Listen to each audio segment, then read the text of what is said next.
Hello, my good friends of the Preventing War group. You have a very prestigious status because you have to prevent war, you know. And we're here in the final session and have to go through each of these recommendations. I think each of you must have received today a revised set of recommendations. And that's what we're going to work from. And before I begin, I just want to say we are doing an economics inquiry, starting citizens inquiry on economics, starting on the 24th of June for five consecutive Wednesdays. So if you're not yet tired of these inquiries, please do join. I think it'll be very, very interesting. So in these recommendations, we're going to start with Uniting for Peace recommendation. And what I'm going to suggest is that one person read the recommendation, and then we'll see that it's followed by a principle and the situation in Sudan. So if that whole thing can be read by one person, and then people have to assess whether that recommendation should go forward, should be considered, or is not to be considered. Yeah. So I'm wondering if Rose feels like starting us off. Okay, thank you. And that's the Uniting for Peace mechanism? Correct. U4P, the acronym. In response to the civil war beginning in April, Sudan in 2023, if the Security Council was paralyzed by the prospect of a veto by one of the five permanent members, the General Assembly could have been able to use or should have been able to use the United for Peace measure to condemn the war, mandate targeted sanctions, and authorize responsibility to protect or protective mission for citizens. We agree with that? Well, let's first go over the principles. Sorry, it's a little gobbledygook Okay. English. You want me to read that too? Principle and situation in Sudan, yeah. Okay. United for Peace cannot and does not overrule a UN Security Council veto. It allows the UN General Assembly to take up a veto or blocked resolution that doesn't make it to the UN Security Council, so that the UN General Assembly can recommend to the UN Security Council that it authorize some action. This does not obligate the UN Security Council to act, but it does apply additional public and political pressure, which can be useful, but it's only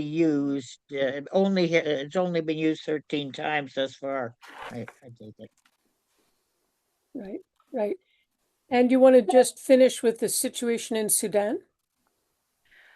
You want me to keep reading, or Just the else? situation in Sudan, Rose, if you don't mind. Otherwise, yeah. No, that's fine. There was no resolution in Uniting for Peace in the case of Sudan. There have been Uniting for Peace measures with regard to Ukraine and Russia in 2022, and with Palestine, Israel in 1997.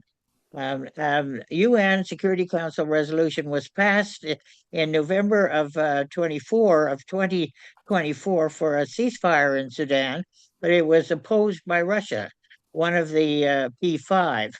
And so there you have it. Also, the UN Security Council has passed multiple resolutions addressing the ongoing conflict in Sudan, primarily focused on maintaining sanctions, enforcing arms embargoes, and demanding the protection of civilians. Because of the lack of enforcement, there was no adherence to these resolutions. Thank you so much, Rose. So everybody can see that we have the resolution, then we look for the principle of uniting for peace, and then we have given some background on the situation in Sudan. Does anyone want to speak to this uniting for peace mechanism? Just to clarify, a two-thirds majority of the United General Assembly doesn't overrule the Security Council, eh? Yeah, the question that Richard has was that if there's two-thirds of the General Assembly, does that mean that the permanent members act as just part of the vote, or they still have the same veto power? So it has to be a minimum of two-thirds of the General Assembly, a minimum, including all permanent members of the Security Council, have to agree in order for it to go forward. Otherwise, the General Assembly the General Assembly can make the recommendation to the Security Council, but it has no enforcement capability. It cannot compel the Security Council to act on that. So, I would say that the resolution for number one here is a little off because it implies that, yeah, they can condemn the war. They don't really mandate in the sense of authorization, targeted sanctions, and authorize R2P. They cannot do that either. So they can recommend sanctions and R2P actions, but they cannot authorize or mandate. so I think the lack of clarity is around the two-thirds plus the P5 members. If they're two-thirds, does it still go to the Security Council, or is it a situation that only a uniting peace is formed if there's two-thirds plus the permanent members? Sorry. I may have actually got this slightly wrong. The To tell you the truth, I'll look that up, but it's actually a minor point, Richard. It's a technical point. I agree. I can look it up, but in effect, if the General Assembly, absent a member of the Security Council, even one, let alone five, who do not approve within the General Assembly, the General Assembly, I believe, can still put it forward because they've got a two-thirds vote, but it will not have any effect. And in fact, if all members of the Security Council, permanent members of the Security Council, had approved the action to start with, you wouldn't need a Uniting for Peace resolution, right? Correct. Yeah. Right. So I think you do not need the P5 on the two-thirds for Uniting for Peace. I'll check that as you go on, but I believe that's correct. So you can put the recommendation forth to the Security Council, but you cannot compel them to act. Anyone want to weigh in on this recommendation? What happens if there's a deadlock in the Security Council? Does the U4P then can it go forward? No. It cannot. Generally, what happens, Robin, if I've understood it correctly, is if there's a veto on something to do with Sudan, what the General Assembly will have to reframe the resolution again, not the same resolution, reframe that and put a lot of pressure on the Security Council to see if it'll get through. So it kind of gives a chance for reframing and again pressure, but they cannot authorize. Right? So I actually don't see the answer to the precise question, Richard, that you're asking. But what it does say is that the General Assembly, it doesn't even say two-thirds, actually. Maybe it's 50% plus one. I don't know. We I think can it's follow that. two-thirds. We can follow. Yeah, it might be. But the thing is, what they can do is they can convene an emergency special session and recommend collective measures to member states, including the use of armed force if necessary. So here, they could be recommending it to other states outside of the Security Council. So this this might anger members of the Security Council, but it certainly would not be a UN authority. It would be a special session of a group of member states authority. But that special session can only take place if there's a deadlock in the Security Council. Is that right? You wouldn't have a Uniting for Peace resolution unless there was a deadlock or a veto from the Security Council. That's right. And if there is, then you know almost for sure that when the General Assembly recommends something to take place, somebody in the Security Council is going to say no. But it's still an additional application of pressure. And what about, Robin, the conflict of interest in the Security Council? Yeah, it doesn't apply. That is the way it's set up. One There is, I mean, that's why it's happening. I mean, there is a conflict of Exactly. interest. Yeah. one of the things that's interesting is the General Assembly can call a meeting within 24 hours, an emergency special session on an issue. It can get everybody together for, looking at a difficult problem. So I think that was very helpful in terms of the Ukraine issue in 2022, and so on. So that in itself is very useful part of Uniting for Peace. I think, can we look at this resolution not as authorizing, but as recommending? We Yeah. change those verbs. Then do people feel that it will fly? Yes, I think it would. I want to add just one little point. It's not exactly on Uniting for Peace, but it shows you another portion capability of the UN in the Charter, and it's Article 51.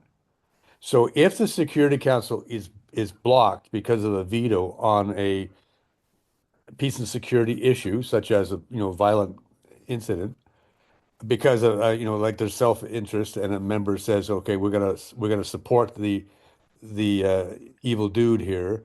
The General Assembly, because the Security Council it does not allow it to go forward, then Article 51 allows the General Assembly to respond in a sense of collective self-defense. So it's a collective self-defense is an inherent, uh, basically natural law accepted within the UN Charter, which means that any state can protect itself. And if it's under violent attack, let's say, you can ask other states to help it, and it becomes collective self-defense. So that is an option. I mean, I wouldn't call this necessarily peace.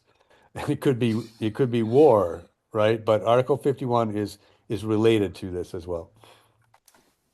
So because of time, can we speak to whether this resolution would pass if we change authorized to recommend?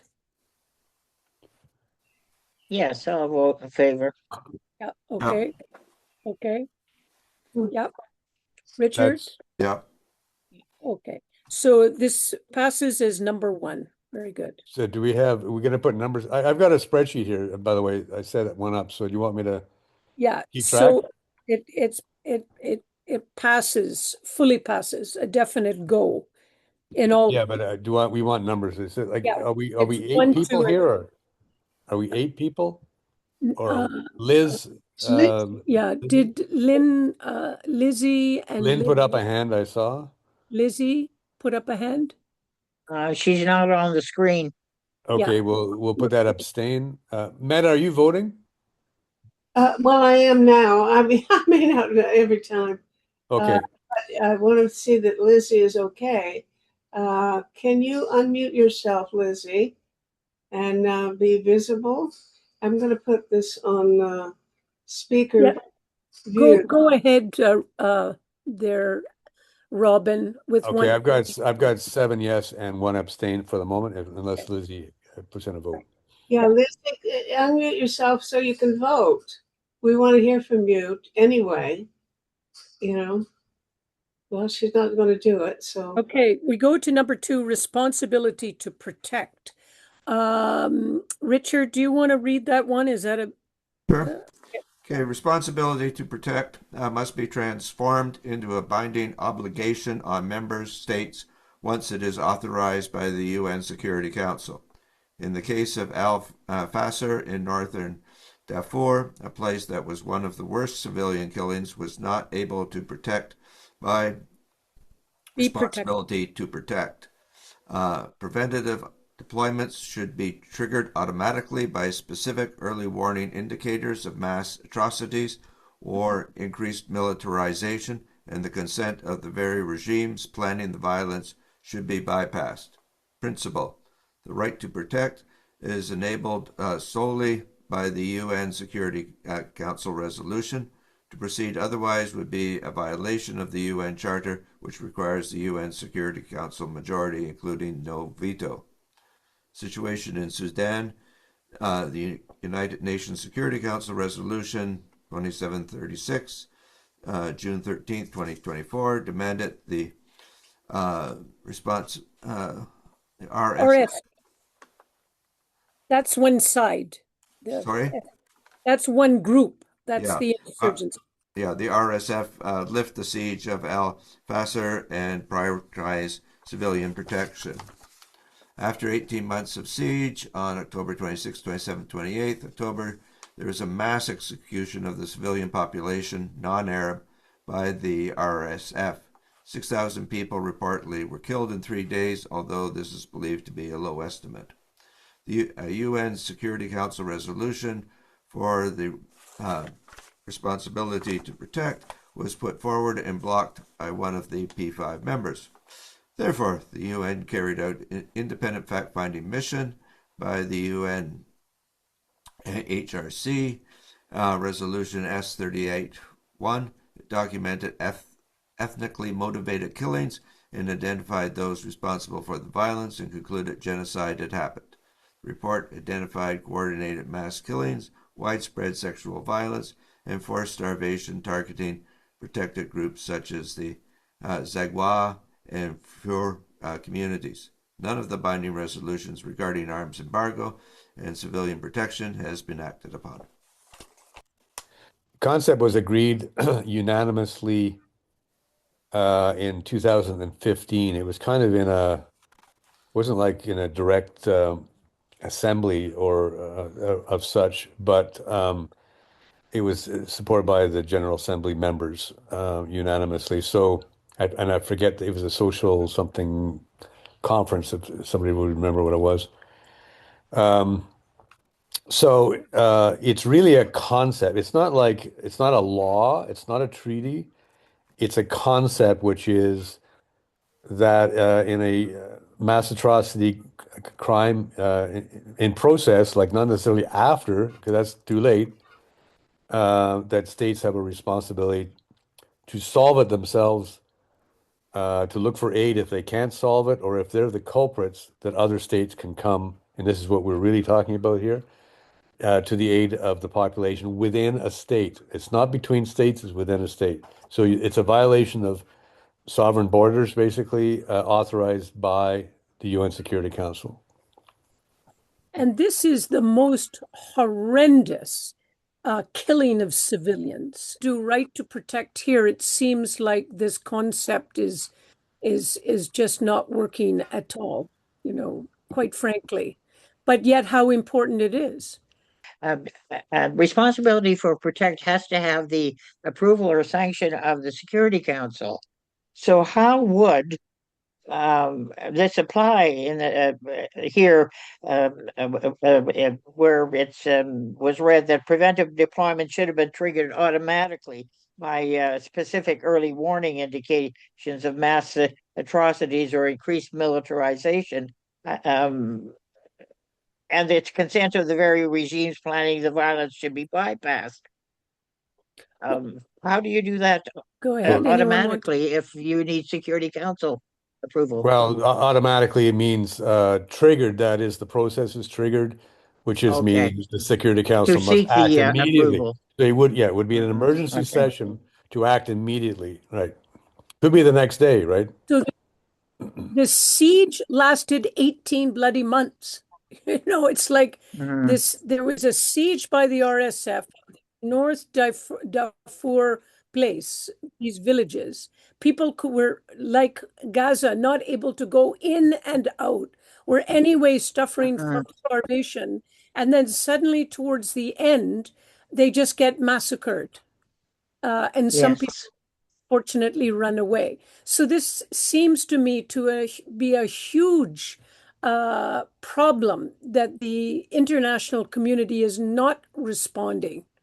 I mean, where at least in Gaza, there was also a huge problem of mass killings, yet there was big response. There was a constant news coverage. There was many efforts made. So one of the reasons we looked at Sudan is because it was under the radar, it was not visible. Should we agree to the resolution? James has a arm. Oh, James. Yes, I agree. Hold it. Oh, is that a yes or are you asking a question? It's a yes, but I was wondering,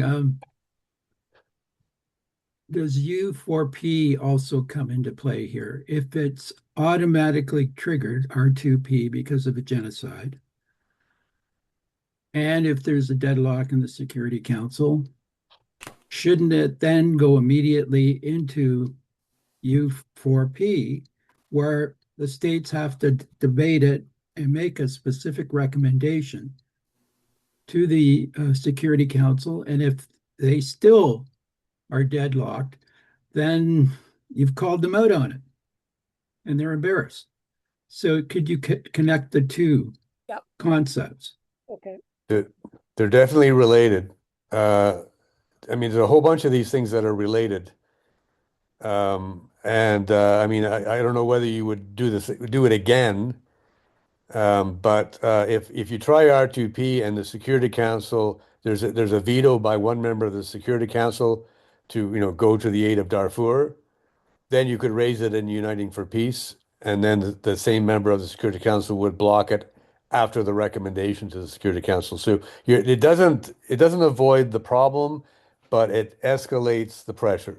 So yes, they're definitely related in most cases. The one slightly difference is R2P is really a certain crime. It's one of the ICC crimes. It's a mass atrocity crime, whereas Uniting for Peace could be a lesser conflict incident. So the Human Rights Council did send a fact-finding mission, and they did prove it as genocide. At the moment, there's no ICC case. There could be in future. Actually, I just thought of one other thing. The other difference between Uniting for Peace and R2P is R2P is for mass atrocities within a state that require the UN to cross a border of a sovereign state, right? Uniting for Peace generally has been conflicts between two states. Uh, you'd have to look to see whether it's ever looked at a conflict within a state. I mean, the R2, you said Israel Palestine was. I'm not sure how that one is. Is that a state within a state, or I don't know how that plays. It was in 97, so that was at the time of the two states. Yeah. Yeah, So, well, I mean, yeah, sorry. okay, so United for Peace would mean states that would be designated somewhere around the conflict, or uh, uh, uh, states that are engaged in the conflict. Would they, or I mean, what if you had two states that could form the Uniting for Peace group? Might it be the U.S. and Canada, for example, on Sudan, or who might You're saying appropriately because, step up in yeah. a case like that? Are you saying because other states are involved and not just within the state of Sudan, therefore it's Uniting for Peace? I don't know. It's a wobbly argument, but I think if you proceeded an R2P because it's an internal conflict, you would get your answer as to whether you're going to get any further with Uniting for Peace. But I don't know whether Uniting for Peace would actually apply there. It's Well, certainly yes, indirect. yeah, Yeah. yeah, okay. I think one of the problems is this was seen as a very local conflict, almost within the region. It was not seen as an international conflict. And once you make it a Uniting for Peace, it's the whole global community is involved. So it's an Yeah, international. yeah, that's right. Just a point of clarification. when North Korea attacked South Korea, and that was the first time they used in Yes. U for peace. Could you not say that's the same state? I mean,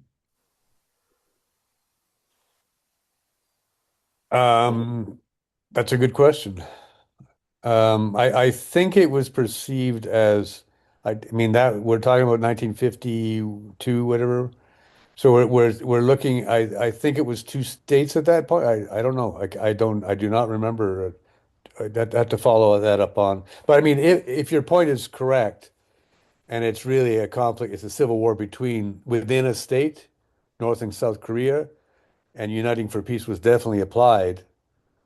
But it was, yeah, um, then it would apply. Then it could be seen as similar to R2P, more similar to R2P. But again, these details they really have to be followed up because it's a these are very fine differences. Yeah. I mean, part of it was, the reason why it went ahead was because the USSR was boycotting the Security Council over the admission of China into the Security Council, and because they weren't there, they had the vote, and then Yeah. then it was a positive vote for intervention through Uniting for Peace. At the advocacy of the General Assembly of the time. So my question to you is, do we keep the resolution as it is, or do you want to link it with the Uniting for Peace? Or do you want both? I do both separate. Yeah, I think, yeah, there's some overlap, but they're unique. They're also good separately, I think, too. Okay. So we agree with two. Can everybody vote on that, please? I agree. Okay. So you Uh, can, Lizzie is not voting now? And Lynn, Lynn is Lynn was a voting. hand up, yep, a oh, there digital. we Yeah. are. Okay. Good. Number 3, sanctioning political leaders. yeah, I have it here. Sanctioning political leaders. Since the Civil War warned of the dangers of the polarization between the two generals when the coup occurred, there should have been preemptive sanctions by the international community under Article 41, isolating the rebel juntas financially and diplomatically. This would have shown the priority of a culture of nonviolence. Principle: the UN Security Council has to approve sanctions, Article 41, and it is also under the UN Charter, Chapter 7. There have been sanctions imposed by member states outside of the UN. Situation in Sudan. The core framework for UN sanctions in Sudan was established under Resolution 1556, 2004, and Resolution 1591, 2005, which created the Darfur sanctions at the time of the, I think it's 2002. 3 to 2005, sorry, 2003 to 2005 massacre. Thank you. And the UN Security Council recently extended these targeted sanctions, assets freezes, and travel bans, and the arms embargo until September 12, 2025, in Resolution 2750. Anyone want to speak to sanctioning political leaders? A given or if an obvious first step if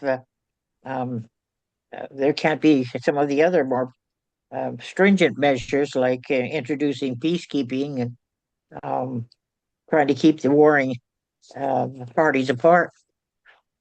Is there anyone who disagrees? So can I say that we all agree on this? Well, yeah, I don't know whether Lizzie's going to be an abstention, so I guess we need a hands. Okay. And Lynn, are you going to vote? Robin, do you want to read? Sure. UN peacekeepers to be adequately funded with capacity building in the area of civilian harm mitigation and nonviolent strategies. After an incident of violence, they should develop and enforce mechanisms for disarmament, demobilization, and reintegration, DDR. Canada should increase the amount of peacekeepers, its number of peacekeepers, and play a greater role in their training. Local warring factions will face punitive action if harm is brought to the peacekeeping force. Oh, I don't have the rest of it in front of me. I've only got that section. You want me to? Yeah, please, Rose. Okay. Principal, UNPK is authorized by the UN Security Council. Situation in Sudan, there are currently no UN peacekeeping forces deployed in Sudan to address the ongoing civil war. The UN Security Council previously maintained a political and transitional assistance mission, but this was ended in February of 2024 at the request of the Sudanese authorities. And while the UN Interim Security Force for Abyei um, remains active, its mandate is restricted to that specific contested region, not the national conflict. Consequently, international efforts to protect civilians and secure a ceasefire, relying on the UN Security Council, Secretary General's personal envoy, and regional organizations like the African Union and IGAD. Not sure what IGAD stands for. IGAD, Mhm. Yes. Intergovernmental Authority on Development. It's an Oh, 8-country okay. trading bloc and regional economic community in the Horn of Africa. Yeah. Do we want to weigh in on resolution 4? Well, I think what you've got there, as Canada should increase the amount of peacekeepers and play a greater role in their training. I agree with that, but it seems to me that a larger portion of the military budget should be allocated to peacekeeping as well, and you don't have that in there. Okay. Maybe that's implicit. No, But very I good. would like to see the specific mention of the budget, perhaps including, or there be more of a allocation of the overall military budget to peacekeeping. Mhm. Very good. Thank you. A friendly amendment, I'll just put it in a note there. There was a question of whether the peacekeepers were prematurely withdrawn. And as a result, the two warring factions went at each other almost immediately after the peacekeepers left. So maybe I'm not sure how you would phrase that, but it's not really related directly to the resolution, but it's about the practice of not pulling them out immediately, but sticking around if a conflict is still not resolved. Anyway, I'm not sure if you look at the language of this statement. Capacity building, maybe it's part of capacity building, isn't it? Mm-hmm. Okay, so I think it's actually in there because Well, capacity building would yeah, include duration of stay. I mean, that could be or added. mhm, the greater role in their training. I'm not sure how Yeah. much. Oh, Uh, there was a uh, political decision though, right? It was a political yes, that's decision. true, Yeah. and nothing to do with their ability. No. The one concern I have is because peacekeeping is so dependent on states' contribution to military and civilians and so on, that if a state decides unilaterally it wants to withdraw its forces, there's not really much that the UN can do, is there? I mean, No. It's voluntary. so as a result, I mean, I think of the situation with Romeo Dallaire, and he kept asking the UN to change their authorization in terms of engaging, and they wouldn't give him the authorization. The French forces left, and essentially he was there and couldn't do very much. So that was a negative lesson in terms of Canada, I think, to some degree, and maybe that is why the country is sort of turned off in terms of peacekeeping. But there has to be a way where once a commitment is made in terms of peacekeeping effort, that the state has to keep their forces there. Otherwise, I think it just makes it extremely difficult to fulfill the mission. Well, are you saying, James, then that in Delair's case, authorization to remain longer would have come from Canada rather than the UN itself? It was the That's what UN. he was looking for? It wasn't I Canada, don't no. think Canada had much in the way of forces there other than Romeo Dallaire and his staff members and so on, as I recall. And when the genocide commenced in Rwanda, then there were all sorts of efforts made on Dallaire's part to get the UN to do something about it and give them authorization to take action, and they refused. That's right. So I think peacekeeping's great, but there has to be a commitment for a long-term effort at it. And how do you persuade states to do that? So On the one hand, you say that participation in peacekeeping is voluntary. In other words, Canada or some other country that makes a commitment, it's their decision or to pull out it if they so choose. But how long they would stay in a particular place to deal with a conflict, that decision is made by the UN. Is that correct? that's right. So I think I think part of the question here, James, is could be resolved in the next item because UNEPS is a. Am I frozen again? No. UNEPS is a different mechanism, but um, much of what you're talking about, this is a flaw of the UN decision making to pull the Yeah. peacekeepers out. So, but in terms of, and same with nation states, and here the UNEP's piece can be discussed about, if Canada says, okay, we want to pull our people back, we don't want to be in that conflict anymore. UNEPS would solve that one. But UNEPS would also be at the beck and call of a decision of the Security Council, but there are differences. And UNEPS is not meant as a long-term capability. UN peacekeepers are actually better for long-term capability, but only when the conflict level of violence has dissipated. Because they're not supposed to be under fire, basically. They're supposed to be keeping two agreed parties aside, apart from one another, generally speaking. Not entirely. They're more robust now than they ever used to be. It's slightly different. But UNEPS, I think, will solve some of that question that you raised.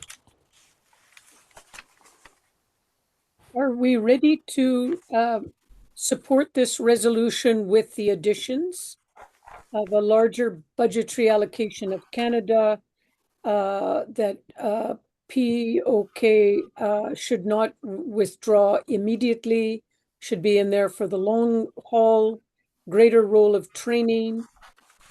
Um, does that pass now in people's minds? Everybody, please put your hand up if you agree with this resolution. Nick Wedgwood Nick, has Nick, joined us, but it's not Nick, visible. Yeah. Nick, we're voting on resolution number 4 in case you're able to join us. And then 2 abstains, is that what we're doing? Yeah, I guess so. Okay. Yeah. Okay, so let's now move to the UNEPS one. UNEPS number 5. Lynn wants to read that. This is the UNEPS, UN Emergency Peace Force, is to prevent armed conflict, respond to emergencies, and protect civilian populations under the auspices of the UN Security Council. This rapid response force, made up of military, police, and civilians, should be supported along with UN peacekeeping units. Had this been in place, it is possible the peaceful transition in Sudan may have continued. And the principle is UNEPS should not be defined as a rapid reaction force. It is much more elaborate and not just a military intervention concept, which is why it's called an emergency peace service. There's a link to Robin Collins' article on UNEPS. The situation in Africa. The siege of Al Fasher was an example of a genocide written up by the panel of experts. It would be interesting to consult that report as to how they frame peacekeeping in preventing further genocides in the future. I would make just two small corrections in the resolution. It's UNEPS, so it should be UN Emergency Peace Service, not force, right? And this is important because of what rapid reaction force means to people. It sounds pretty like old school military interventionism. So a little bit further on in the same, this rapid response capability, let's put it that way, not force. Yep. And the point is, it is police, military, and civilians, and it's gradated. So you would not need to use certain elements of that capability if you didn't have to. The most important part of it is it's hired by the UN. So and everybody around the world can apply to become part of the service. They aren't national seconded troops or police or whatever. I mean, they could be Canadian troops that decide I'm going to, apply for the job at the UN, but they're not the Canadian military, lending their troops to the UN, which means that they may not be available. This is one of the problems in the past with UN peacekeeping, is they're not available. So you have an emergency situation, they show up 6 months later. Like what good would that do in Rwanda? Well, actually they got there pretty fast in Rwanda, but putting that aside, it's a problem. So it's emergency, it's immediately it's a standing capability. They're permanently hired by the UN. They're always ready to go, right? They could get there in days or weeks, not months or years. And this means that if you get in early, the chance of the conflict escalating into a large scale is reduced significantly. And Dallaire had a lot to say about this, and the fact that they're ready to go and they don't sort of disappear, and they're multi-purposed as well. So they know about peace building, they know about holding elections. They know about anyway, a whole range of translators. There's a gender component to it. I mean, it's a very elaborate process. I really recommend that you read up on it. But again, it's complementary to UN peacekeeping. It's not the same thing. It's used generally to get it's quickly in and quickly out. It's kind of the approach. And then peacekeepers are brought in after UNEPS gets out, after they've sort of settled things down. Well, when you say that they didn't respond, or this particular emergency group, I won't call it force, didn't respond for almost 6 months in this situation of Sudan, has the UN, first of all, I'm not sure how they go about identifying who's going to serve on it, but is it possible that a force could be developed on a rotating basis, and each country or countries that are contributing to the appropriate people to make up a force for, say, 2 months or 6 months, be on call during that period? I mean, this happens in other walks of life. The judges, for example, and so on, being on call on weekends. Why can't that be a possibility? So it depends on whether you're talking about UNEPS or peacekeeping here. UNEPS would Well, always be available, always be available. So the but 24 they didn't hours. mobilize for 6 months. Yeah, but But in this, the No, case no, of no. We don't have a UNEPS. you This see, is it's a only proposal. Yeah. theoretical. Yeah. Theoretical. Yeah. Well, Doesn't it's not only theoretical because okay, Canada okay. actually was one of the leading countries in support of, actually it was called a rapid reaction force, putting that aside, back in the 80s.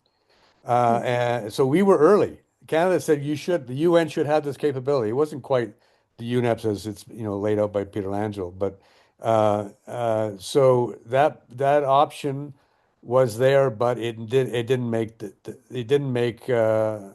wasn't successful. Recently the UN talked about rapid reaction peacekeepers. That was, like, and Canada was going to produce 50 of them or 300 of them or something. So these are kind of compromise options. The UNEPS is a solid standing capability, right? You don't borrow from somebody's forces. The UN hires them. They actually you have to go to the UN and apply for the job, and you have to, you're paid UN wages. You've got all the benefits, and so on. So this resolution is not well formed. It should say that we would like to introduce it and get the Canadian government to stand behind it so that it potentially will be raised in the General Assembly for consideration and adopted. So I think that's what the resolution has to be, right? So if we write it in that way, would people get behind the resolution? Can everybody raise their hand if they're for this resolution? Just add, Elizabeth or Lynn? Lynn, are you abstain or no? I know her well. She would support it. You think Lynn would support? I'm not sure. Hello, Lynn? friends. I'm greeting you from Nigeria. Oh, hi. I'm Liz. sorry, I'm not showing my face. I'm in the kitchen. I'm preparing for farm tomorrow morning. So I'm preparing some cookies. I'm not dressed up. Okay, So thank please, you. and I supported the first resolution. It's only that I couldn't open my phone. I had my phone in the kitchen. Okay, thank you, Lizzie. Okay, she's saying she supports it. Yeah. very good. Yes. Two abstentions on there because I don't see a vote from Lynn. Okay. support this resolution, but I'm also wondering, Canada used to train peacekeepers. Yep. And I think it was at the Pearson Center or something, and that's now not in existence. Can we make a motion to support once again, training peacekeepers and having a program to do that? I think that's in item 4. Is it possible for us to from make a BC. recommendation that say 1% of GDP would be allocated to peacekeeping or peace measures? So instead of, a commitment of the 5% towards military or defense spending, that we request that a portion of that be allocated specifically for peace. That's all. And that would include training and everything else. That's also already in there. I've got allocation of the military budget. So whether it's percentage or dollar of GDP or dollar figure, do you care? Yeah, I would like the GDP. Yeah. If our tax dollars are going The to portion between increase defense. 3 and 5% that the government is committed to. You want to come up with 1%? Would that be agreeable to people? Yeah. Well, the call for 0.7% for development that was aid. We've never come close to that. Right. And that came from Pearson, I believe. So should we just say a substantial portion of military or a 20% of all military or 15% or 10% of all military expenditures should be there for peacekeeping? So we don't actually put a GDP percentage on it. I'm wary of percentages, to tell you the truth. Yeah, I Because they're think somewhat just say arbitrary. a larger amount. Yeah, I like substantial. I like that word. Okay. The trouble is it's more nebulous. I know. But, Well, if anyone's going to make that kind of a proposal, it better be the peace movement. Yeah. Why don't we just? I'm not opposed to it. I don't know whether that's the best way of saying it. We should call ourselves the 1%ers. I've heard that before. In a different context. I think there'd be a lot of support for it internationally. Yeah. Should we go for 1% then? Sure. Okay. Let's do it, and if we get less, okay. Vote. On the other hand, it's kind of a significant number. Like it's like this is important. We need to include it. they're heading for 5%, right, of GDP and for That's the right, military. yeah. So Exactly. we want 1% for peacekeeping. I think that seems modest when they want to do that. I know some people want to see a percentage for climate response, like a youth climate corps and things like that. They want to see certain other things included in that 5% of GDP, but I think asking for 1% is kind of a symbolic amount that people could understand. Here, here. Agreed. Yeah. Agreed. So Hey, I think I saw everybody vote in favor, including Lizzie and Lynn, yeah. and Nick. Yes, Is that yeah. Nick? Nikki? We're now going to go to ICC. Richard, do you feel like reading that? There again. ICC to enforce legal procedures for the arrest of political leaders practicing or who are threatening genocide, war crimes, crimes against humanity, ethnic cleansing, and this should be obligatory for all member states that are party to the Rome Statute.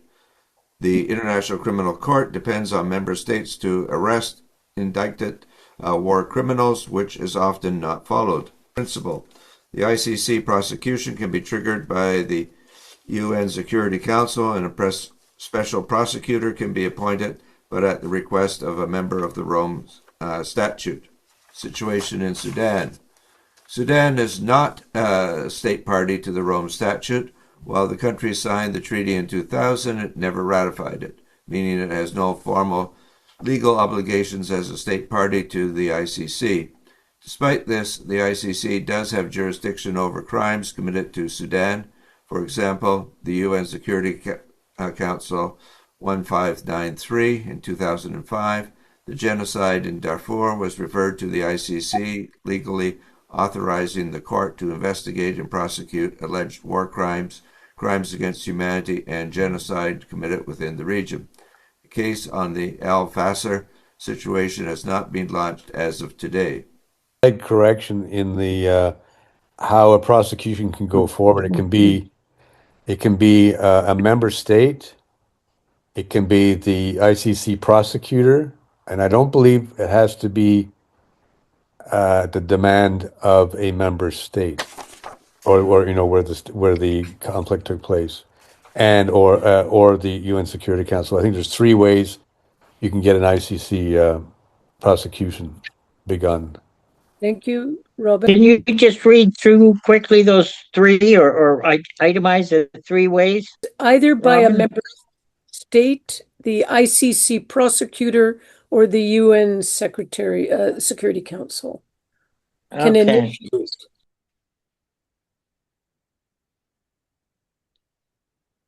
Yeah. Anyone want to speak to that?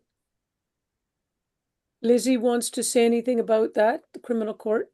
Would it Nick? be possible for civil Yeah. society groups to petition the prosecutor at the ICC to conduct investigations on the possible criminal indictment of either generals, dictators, or others?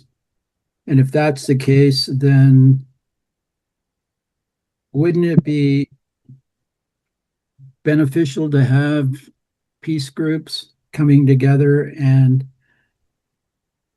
then submitting, if states aren't going to do it, submitting documentation and requesting the prosecutor for the ICC to investigate these individuals? And then, of course, after they conduct the investigations, they have to bring it to the first trial division to consider it. And then they have to decide whether or not there's sufficient evidence to go forward with the prosecution. So there could be a role for civil society in it. And I think that would be an ideal for members of different peace groups to, in coalition, to come together to bring these kinds of, I guess, requests for investigations on the ICC prosecutor's part. To that point, I think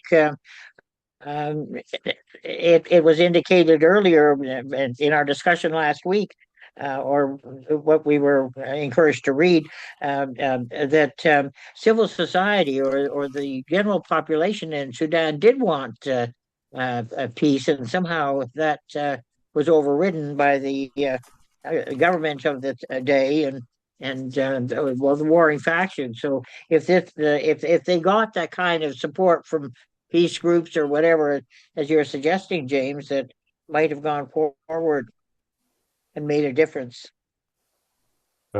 Civil society can't directly influence the prosecutor on this, but civil society can influence their own government. And if their own government is a member of the Rome Statute, then that would be, I think, the best route. I mean, civil society is going to make noise on it, but a prosecutor is not obliged to do anything unless one of those three elements is in place. So they don't have any say over whether or not the ICC might come forward and do some investigation. Civil society does not, no. And I mean, technically, the prosecutor is probably not supposed to listen to civil society, but obviously they're human and they do listen, and maybe they're waiting around for a state to stand up and say, you know, civil society around the world is wanting this to happen. Therefore, we're calling on the prosecutor because we're a member of the Rome Statute to proceed with the prosecution, and then they'll assess whether or not there's sufficient evidence to proceed. So civil society could play a role, but I think it's actually more helpful aiming it at governments that are members of the Rome Statute. I mean, there's But quite a few. again, it was pointed out that Sudan never did sign the Rome Statute. Yeah, so it wouldn't be Sudan. The Sudan government wouldn't be the one you would be approaching. Okay. So- But you could, you know, the fact that Bashir, Yeah, he was indicted. he was indicted by Yeah, exactly. the I was just going to say that. by the ICC, right? So what I think it was the Security Council that brought that one forward. I actually don't remember. It might have been the prosecutor Yeah, it on. was the UN Security Council. There you go. So again, this is another avenue that civil society can put pressure on is to the Security Council members or the Secretary General, you know, and maybe he'll bring it up at a Security Council meeting or something. But not directly. It's not probably effective. Well, I think that was a question of enforcement, that it was passed, but they couldn't capture him. He just said, you know, like other so people we know in Israel and so on. Certainly Yeah, I mean, restricted his travel. no guarantee that they're arrested if they have friends on the inside until they step outside their country, right? But they're indicted. Yeah. But that's where civil society can also push, of course. That it's really important that we have prosecution and enforcement of people committing these heinous crimes. Yep. Yeah, so I think we want to see the ICC be more visible and Howard. effective. Lizzie and Nick. We move to the arms embargo. The arms trade embargo should be used on the UAE to stop the selling of arms to the RSF because it is responsible for the Al Fashir genocide principle. The fundamental principle behind an arms embargo against a country or faction actively killing civilians is rooted in international humanitarian law, IHL, which stipulates international legal and moral obligations to prevent human suffering, stop mass atrocities. IHL is invoked by a variety of organs within the UN system, including the United Nations Security Council, UNAG, General Assembly, the International Court of Justice, and also the International Committee of the Red Cross, which is outside the UN, but has an official mandate with the Geneva Conventions. Situation in Sudan. However, the Council has repeatedly demanded that parties adhere to the pre-existing arms embargo and allow humanitarian access. The UN Security Council has maintained an arms embargo on Sudan's Darfur region since 2004, initially established under Resolution 1556 and most recently renewed through Resolution 2750. It prohibits all UN members from supplying weapons, ammunition, and military equipment to non-governmental entities and individuals in Darfur. I support it. The problem is also we've had the arms trade treaty, which has increased the cost of arms, but unfortunately they still go on. The UAE has continued to sell them. So the other thing is the loopholes in Canada.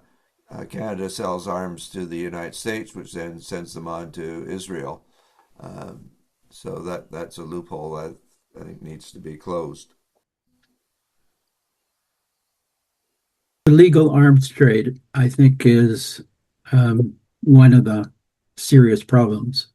I mean, in many states that are violating the treaties and violating the embargoes imposed by the UN, but there's also an illicit arms trade, one of the largest organized international crimes presently. So I think you've got to tackle both at the same time. You've got to deal with those people that are violating the treaties and violating the UN resolutions that they're obligated to follow. And then you also have to deal with the criminality. And oftentimes it's hard to distinguish between the two. Yes, I'm trying to speak. Yes, Just but say I want yes. to find Okay. out. Yes, I support, but I want to find out, do we have any quota that is in existence on that? Any information or data on what is in existence? It's a popular issue. Arms. So maybe we have to research and find out if something is already at stake. Then we know how to do it. Yeah, I'd suggest looking at Project Plowshare's website because they keep a very close look at arms trade, and they would probably have pretty up-to-date numbers. Great, thank you. Okay, so we're moving now to establish a parliamentary assembly with representatives elected by member states or directly by citizens. In either case, this should prioritize human security over sovereign privileges of military dictators. In this way, citizens of a country at risk of war could then appeal directly to the Parliamentary Assembly. Like the UNEPs, this is something that we would like to see, which does not at the moment exist. A lot of discussion by the World Federalists on this. Meta has for many years been talking about it in terms of citizens' assembly. Do people want to pursue this? Could I just comment that wasn't this approved by the Canadian Parliament at one point? No, You're thinking of the Peace Department? that wasn't No, I approved thought either. there was some sort of resolution passed or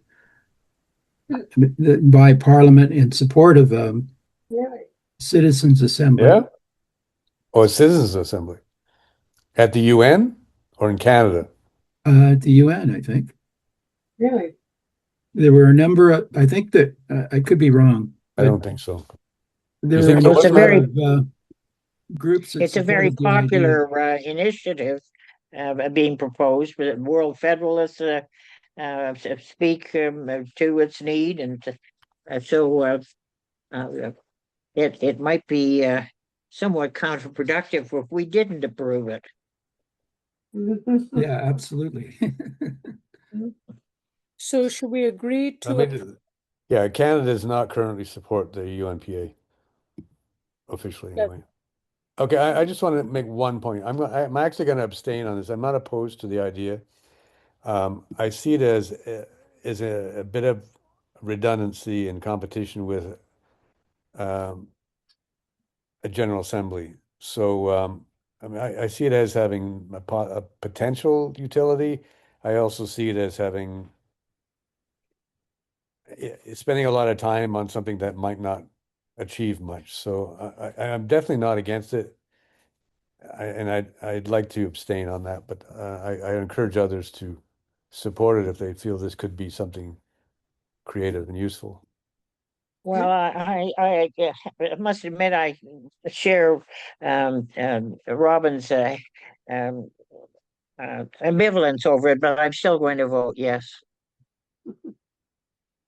One, So- two. Are we voting now or Yeah. are we still Yeah. talking? Two. Just a clarification, the Canadian Parliamentary Committee has officially endorsed the proposal for United Nations Parliamentary Assembly on two occasions, 1993 and 2007. Committee of what? Parliament. A committee. Okay, Maybe it's committee of Foreign Parliament. Affairs. Yeah, Parliament hasn't supported it. Committee of Yeah, but Parliament. not the government, Yeah, not the government. Yeah. but nonetheless, it has parliamentary support, at least within a committee. Yeah, I wouldn't put it. I would say it has parliamentary committee support. Yeah, well, that's a start. Universal periodic review to the Sustainable Development Goals review, just as OHCHR takes up the assessment of human rights in each member state every 4 to 5 years and uses a group of these of three member states to collect all relevant information.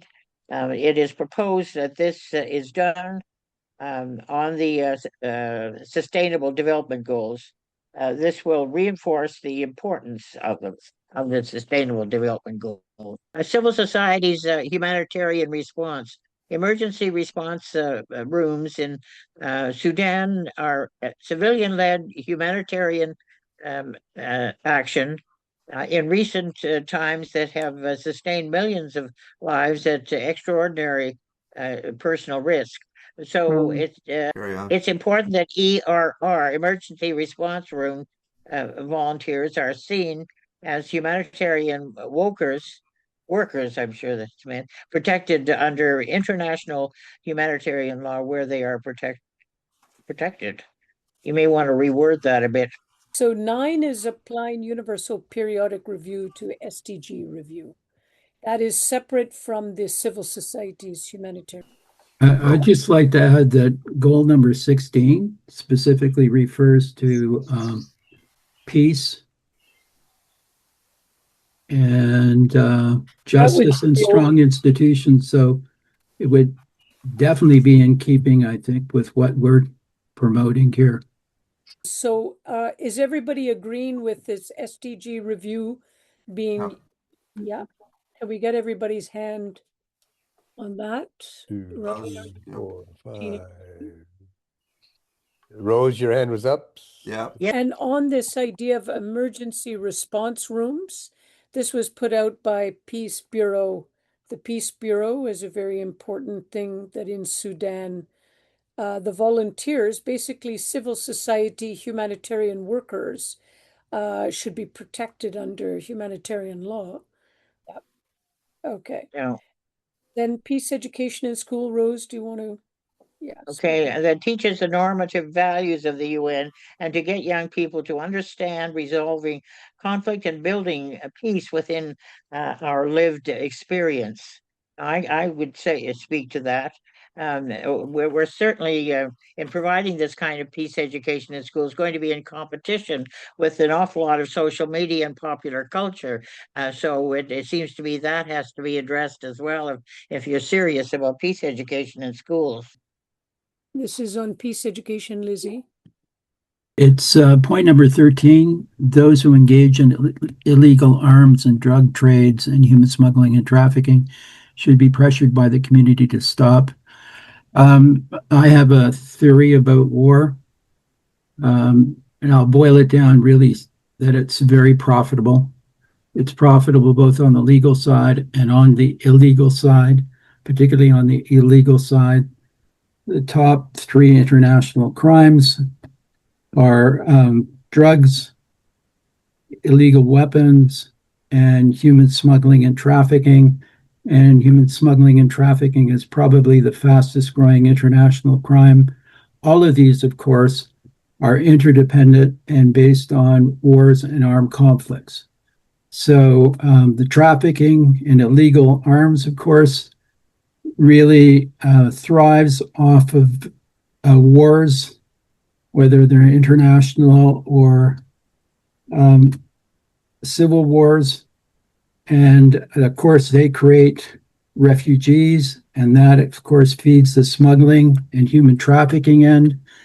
And in terms of drugs, most of the rebel forces that need money to buy illicit drugs, or sorry, illicit arms, get involved in the drug trade, and they can make millions of dollars that way and then be able to purchase weapons in order to maintain the war. Now, we looked at Sudan, but Sudan, it's gold. It's not necessarily they have to resort to drugs, but they're selling natural resources. But generally, it's not surprising to find that some of the resistance forces, however just their causes, need to raise money very quickly and will resort to either illicit drug trade or get involved in smuggling as well and make huge profits off of that. So my view is, if you look at all of these interlinkages, you can't solve war simply by dealing with one particular aspect. You have to look at this from a broader perspective. You have to look at it, all of the interrelationships that promote and expand wars, that serve the interests of all of these stakeholders, if you will, in terms of these conflicts. And unless you're dealing with these in a comprehensive manner, you're not going to be able to effectively limit wars. So that's sort of the argument here. And I'm not going to make a specific recommendation in terms of how do you deal with international crimes. You have the United Nations trying to address all of these particular crimes. You have individual states. There are transnational laws that are trying to address all of this as well. It's not a simple and straightforward solution, but I guess the general approach that I'm advocating is that unless we look at this from a broader framework, holistically, and try to undertake simultaneously a number of different measures at the same time, you're not going to be preventing wars or solving wars. I couldn't agree That's the more with argument. you, James. And in Agreed. that context, I Thank you, think we Rose. have to take more seriously some of the online harms bills, for example, that come out. Because when it comes to human trafficking, in particular, it's the sexy trade industry that's there too, and they're seducing young people and whatnot. So it's part of that holistic approach, I think, that you're advocating. Good. Well, I don't think we need to vote on it. I think it needs more development, how that holistic approach would be addressed. Yeah. But I think, Well, yeah, actually, to backtrack, on the sustainable development goals, if they're going to be updated. I haven't looked at them recently, but I don't know how seriously they look at the emerging discussion and arguments and pros and cons of AI or some of the online challenges. That's I don't know if you want to work that into a recommendation or just leave it as is. Updating would perhaps imply that's what's necessary. can I ask James, can you write something more specific and send it and we can include it in some of the observations? Maybe not a recommendation, since it may be difficult to, unless you have a formulated recommendation in mind. I'd be happy to write something up and send it to you, sure. Good. Number 14, supporting the 109 coalition.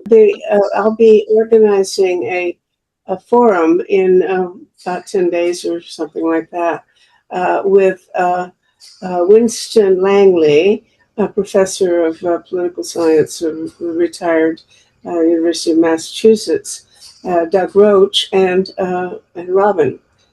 So Robin, I think, has expressed some question about whether or not it's a practical, feasible proposal, but I want to hear him along with the proponents of it, who would be Doug and and Winston Langley. I'm not opposed to it. I could support it. I actually support it more strongly than the UNPA. But my only point was it shouldn't assume that it overrides the Security Council.